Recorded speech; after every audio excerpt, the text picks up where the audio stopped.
میں Oxford Bible church سے pastor Dirac Walker. ہم نے سیریز کا آغاز کیا ہے پرستش، شکر گزاری اور عبادت. ہم اس کی طاقت اور اہمیت پر بات کر رہے ہیں. گزشتہ پیغام میں ہم نے شکر گزاری کی طاقت پر غور کیا. آج ہم پرستش پر توجہ دیں گے. ہم نے شکر گزاری سے متعلق دیکھا یہ خدا کے فضل کو تسلیم کرنا ہے، خدا کی قدرت کو، کہ خدا ہماری زندگی میں کام کر رہا ہے، اور اسے تسلیم کرنے سے ہم دراصل خدا کے فضل کو متحرک کرتے ہیں. تو جب ہم خدا کے پاس شکر گزاری کے ساتھ آتے ہیں تو ہم خدا کے فضل کو متحرک کرتے ہیں، خدا کی حضوری میں آتے ہیں. جہاں ہم حاصل کرتے ہیں وہاں شکر گزاری کے ساتھ آنا واجب ہے کہ خدا کی بھلائی اور ہمارے ساتھ اس کے وعدوں کو تسلیم کریں، اور پھر ہم خود کو اس مقام پر لاتے ہیں جہاں ہم خدا کا فضل حاصل کریں. اور اسی طرح جب ہم ایمان سے حاصل کرتے ہیں تو اس کا فضل ہمارے دلوں میں ہوتا ہے، تو ہم اپنے اعمال سے، اپنے الفاظ سے اس فضل کو اپنی زندگیوں میں ظاہر کرتے ہیں. ہم اسے تسلیم کرنے سے دوبارہ اس کے فضل کو متحرک کرتے ہیں. خدا کی شکر گزاری کرنے سے خدا تیرا شکر ہو، تو نے میری دعا سنی. تو جب یسوع نے لازر کو زندہ کیا تو اس نے اپنے دل میں اس معجزے کو قبول کیا اور پھر خدا کا شکر ادا کیا کہ اس نے اس کی دعا سنی، اور شکر گزاری سے اس نے اس فضل کو متحرک کیا. پھر اس نے کلام کیا اور اس فضل اور قدرت کو ظاہر کیا، یہ کہنے سے کہ لازر باہر نکلا، اور اس کے نتیجے میں لازر کی روح عالم ارواح سے باہر آئی اور اس کا بدن قبر میں سے باہر آیا. اس لیے خدا کی قدرت کے اجرا کے لیے شکر گزاری لازمی ہے. اب ہم پرستش کی طرف بڑھتے ہیں. شکر گزاری اس پر مرکوز ہوتی ہے کہ خدا اپنے فضل میں ہمارے لیے کیا کرتا ہے اور اس نے کیا کیا ہے. شکر گزاری کی توجہ کا مرکز ہوتا ہے کہ خدا ہمارے ساتھ کیا کرتا ہے، جبکہ پرستش کا محور یہ ہوتا ہے کہ خدا کون ہے، خصوصاً اس کی پرتاثیر عظمت اور جلال. زبور نمبر 48 بتاتا ہے کہ کیسے پرستش کرنی ہے. لکھا ہے، خداوند بزرگ اور بے حد ستائش کے لائق ہے. یعنی پرستش خدا کے شایان شان ہونی چاہیے. جبکہ وہ عظیم ہے تو اس کی پرستش بے حد ہونی چاہیے. ہمیں محدود پرستش نہیں کرنی چاہیے، پرستش عظیم ہونی چاہیے، کیونکہ خدا عظیم ہے، اس کی بزرگی لامحدود ہے. اس لیے ہماری پرستش کی کوئی حد نہیں، ہم اسے کم تر طریقے سے نہیں کر سکتے. وہ اس سب کے لائق ہے. کبھی ہماری پرستش بہت زیادہ نہیں ہوتی. ہمیں خدا کی پرستش میں ہمیشہ بڑھتے رہنے کی ضرورت ہے. جب ہم خدا کی بزرگی کے لیے اس کی پرستش کرتے ہیں تو وہ ہمارے دلوں میں جلال پاتا ہے، اور ہم چیزوں کو ان کے صحیح تناظر میں دیکھتے ہیں، کیونکہ خدا ہماری سوچوں میں بڑا ہوتا ہے. جتنا زیادہ ہم پرستش کے وسیلے خدا کو جلال دیتے ہیں تو اس کے مقابلے میں ہمارے مسائل چھوٹے نظر آنے لگتے ہیں. داؤد کو دیکھیں، وہ ہر طرح کے خطرات سے دوچار تھا جب ساؤل اس سے مارنے کے لیے اس کا تعاقب کر رہا تھا، مگر ہم مزامیر میں دیکھتے ہیں کہ ان حالات میں بھی داؤد خدا کو اپنے ان حالات میں جلال دیتا ہے. آئیں زبور نمبر 34 میں دیکھتے ہیں، میں ہر وقت خداوند کو مبارک کہوں گا، اچھے اور برے وقت میں اس کی ستائش میری زبان پر رہے گی. میری روح خداوند پر فخر کرے گی. حلیم یہ سن کر خوش ہوں گے. میرے ساتھ خداوند کی بڑائی کرو، ہم مل کر اس کے نام کی تمجید کریں. غور کریں، وہ مسلسل خدا کی پرستش کرتا ہے. یہ اس کا طرز زندگی ہے. وہ کہتا ہے میں ہر وقت خداوند کو مبارک کہوں گا. تو وہ جانتا ہے، وہ پرستش کے ذریعے خداوند کو مبارک کہتا ہے، اور وہ جانتا ہے کہ اس سے اس کے لیے بہتری آتی ہے، اور وہ خدا میں فخر کرنے کی بات کرتا ہے. جب ہم خدا کی پرستش کرتے ہیں تو خداوند اور اس کی بزرگی میں فخر کرتے ہیں. ہم اس کے نام کی بڑائی کرتے ہیں. باقی تمام چیزوں پر ہم اس کی بڑائی کرتے ہیں. یہ وہ الفاظ ہیں جو وہ کہتا ہے، بڑائی کرنا، فخر کرنا، اس کے نام کی تمجید کرنا. ہم پرستش میں یہی کرتے ہیں، اپنے دلوں کو کھولتے اور اعلان کرتے ہیں کہ خدا کتنا عظیم ہے.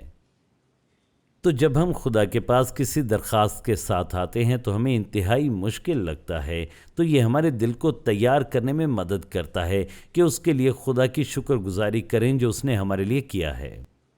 اور اس کی قدرت، اس کی عظمت اور وفاداری کے لیے اس کی پرستش کرنے سے، خدا کی بڑائی کرنے سے تو ہمارے لیے ایمان رکھنا آسان ہوتا ہے کہ وہ ایسا خدا ہے جو ہماری دعاؤں کا جواب دے سکتا ہے، اور وہ یہ کرنے کے قابل ہے۔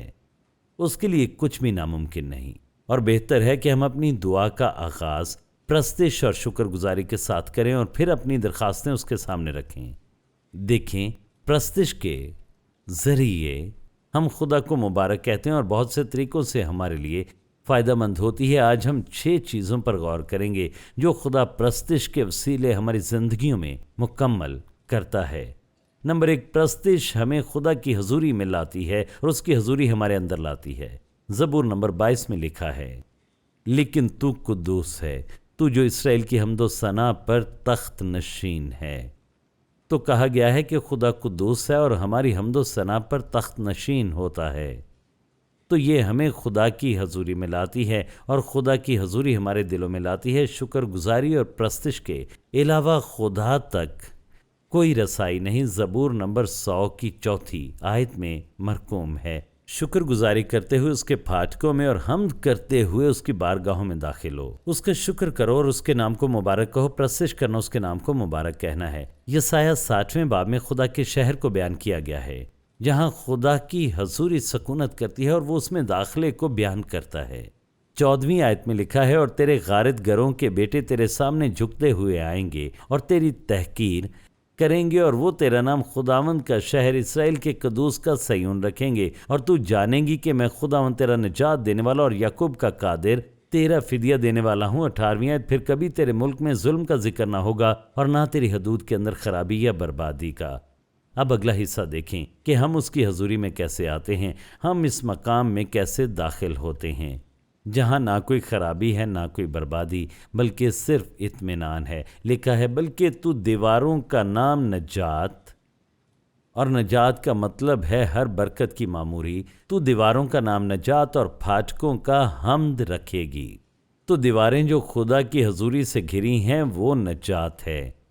آپ کو اس مقام پر مسیح کے وسیلے نجات حاصل کر کے داخل ہونا ہوگا، مگر اس کی معموری میں داخلے کے لیے جو خدا آپ کے لیے رکھتا ہے، آپ کو اس کے پھاٹکوں میں داخل ہونا ہوگا، اور پھاٹکوں کا نام حمد ہے۔ یعنی حمد خدا کی فوری حضوری تک واحد رسائی ہے، جہاں اس کی معموری ہے جو خدا آپ کے لیے رکھتا ہے۔ آپ کو ان پھاٹکوں میں داخل ہونا ہوگا جو حمد کہلاتے ہیں۔ تو خدا کی حضوری تک رسائی کے لیے پرستش انتہائی اہم ہے اور نجات کی معموری۔ دوسری بات، پرستش ہمیں مکمل فتح تک لاتی ہے۔ زبور نمبر 106، اے خداوند ہمارے خدا ہم کو بچا لے اور ہم کو قوموں میں سے اکٹھا کر لے، تاکہ ہم تیرے قدوس نام کا شکر کریں اور للکارتے ہوئے تیری ستائش کریں۔ للکارتے ہوئے، پرستش اور شکر گزاری ہمیں للکارنے کے قابل بناتی ہے۔ للکارنا دراصل فتح کے بعد ہوتا ہے، یعنی آپ قبضے پر للکارتے ہیں، آپ فتح کا جشن مناتے ہیں۔ یہ فتح مکمل ہونے کا جشن ہے۔ تو جب ہم خدا کی پرستش کرتے ہیں تو ہم دراصل اس سے فتح مانگتے نہیں، بلکہ فتح حاصل کرنے کا جشن مناتے ہیں۔ اور پرستش اور شکر گزاری کے وسیلے ہم مسیح میں مکمل فتح کے ایمان میں کھڑے ہوتے ہیں کہ کام مکمل ہو چکا، ہم اس میں شناخت پاتے ہیں، اور اس کے لیے ہم شکر گزاری کرتے ہیں، اس کی پرستش کرتے ہیں۔ تو پرستش ہمیں للکارنے کی روح میں لاتی ہے، اس فتح کی روح میں جو یسوع پہلے ہی حاصل کر چکا، اور پرستش کے وسیلے ہم مسیح کے ساتھ للکارتے ہیں۔ ہاللیلویا! ہم خدا کی پرستش میں للکارتے ہیں تو پرستش ہمیں فتح کی کاملیت میں لاتی ہے۔ دیکھیں نمبر 3، پرستش خدا کے جلال کو ہماری زندگیوں میں ظاہر کرتی ہے۔ زبور نمبر 130 11ویں آیت، تو نے ماتم کو ناچ سے بدل دیا، تو نے میرا ٹاٹ اتار دیا اور مجھے خوشی سے کمر بستہ کیا، تاکہ میری روح تیری مدح سرائی کرے اور چپ نہ رہے۔ اے خداوند میرے خدا، میں ہمیشہ تیرا شکر کرتا رہوں گا۔ تو وہ کہتا ہے خدا ہمیں ماتم سے بحال کرنا چاہتا ہے، تاکہ ہماری روح اس کی مدح سرائی کرنے والی ہو، تاکہ ہم زبان سے اس کی مدح سرائی کریں۔ اس کا موازنہ ہم زبور نمبر